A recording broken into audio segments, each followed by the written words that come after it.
Oi gente, tudo bem? O meu nome é Bárbara, eu sou discente de enfermagem na Universidade Estadual do Maranhão, campus Grajaú. E esse vídeo é um vídeo informativo que vai ter como intuito estar esclarecendo para vocês um pouco sobre uma verminose bem conhecida, tá? Que é aquela que acontece mais comumente ali em crianças, que muitas crianças têm receio e afinidade. Se vocês voltar, vocês vão logo conhecer ela, vão logo identificá-la. Bom gente, para começar esse vídeo é importante que a gente fale para vocês o agente etiológico do parasita dessa verminose. Então, gente, ela vai ter como agente etiológico o Ascaris lumbricoides, que é um parasito mais conhecido como lombriga, lembrou? Bom, gente, o fundamental é que vocês saibam que algumas das dúvidas que vocês têm, alguns dos medos e receios que vocês têm, podem ser mitos. E a gente vai estar esclarecendo isso no decorrer desse vídeo. Ele vai ter um corpo mais cilíndrico, vai ser um neonato muito por isso. E vai ter uma boca trilabiada, ou seja, 3 lábios. E assim, a fêmea alcança um tamanho bem maior que o macho, como vocês podem ver aqui nessa imagenzinha. E o macho já tem um tamanho menor. A fêmea pode alcançar ali de 20 a 40 centímetros e o macho pode alcançar de 15 a 30 centímetros. Vai ocorrer com bem mais frequência em crianças, porque além de elas terem um sistema imune que está em desenvolvimento, elas vão ser bem mais propícias a estarem ali na terra, onde esses ovos vão se encontrar, os ovos desses vermes adultos. Daqui a pouco eu vou mostrar para vocês esse ciclo e vocês vão entender melhor isso.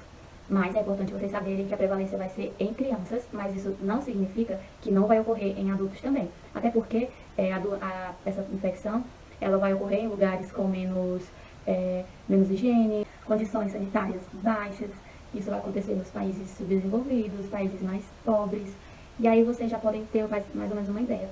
Porque assim, gente, a infecção, a transmissão dela vai ocorrer nesses lugares assim, porque vai acontecer o descarte indevido das fezes em lugares impróprios, por exemplo, no chão.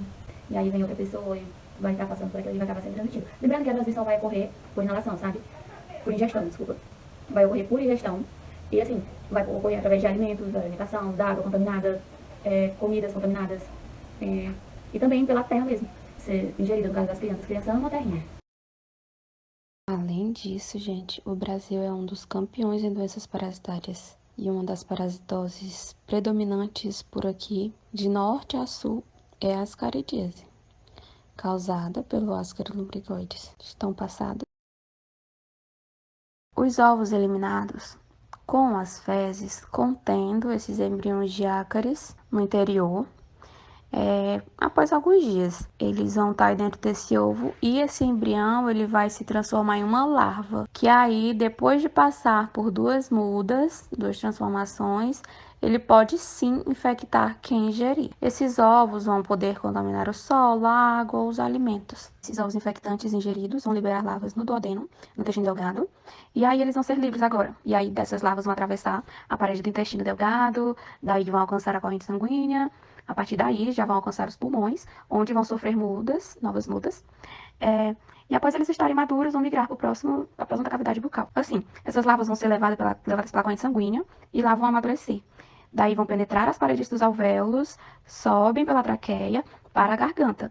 E as larvas vão ser engolidas, tá? E daí voltam para o intestino novamente, onde vão se tornarem maduras, se reproduzir sexualmente. E lembrando que se só tiverem fêmeas no intestino, elas vão liberar os ovos normalmente, porém eles não serão reproduzidos, só serão reproduzidos apenas se tiverem machos. E lembrando que ao se reproduzirem, esses ovos vão ser eliminados nas fezes e daí inicia todo esse ciclo novamente. Oi, gente! Vamos falar sobre os sinais e sintomas e o diagnóstico da ascaridíase.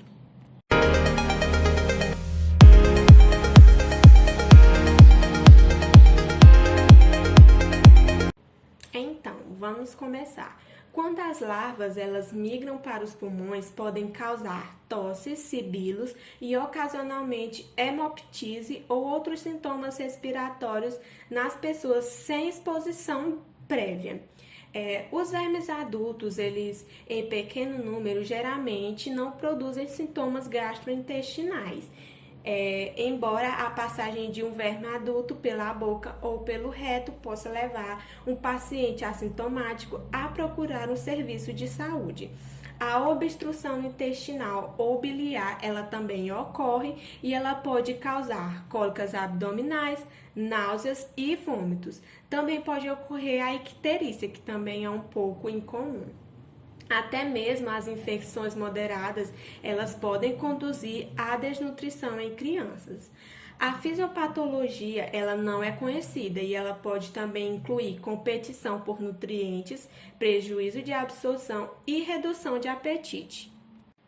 Podem ocorrer também algumas complicações, como obstrução intestinal, volvo, perfuração intestinal, colecistite, colelitiase, pancreatite aguda e até mesmo abscesso hepático.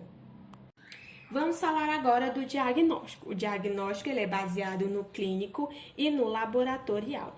Mas como usualmente a ascaridíase humana é pouco sintomática, é difícil de ser diagnosticada em exame clínico, sendo a gravidade da doença determinada pelo número de vermes que infectam cada pessoa.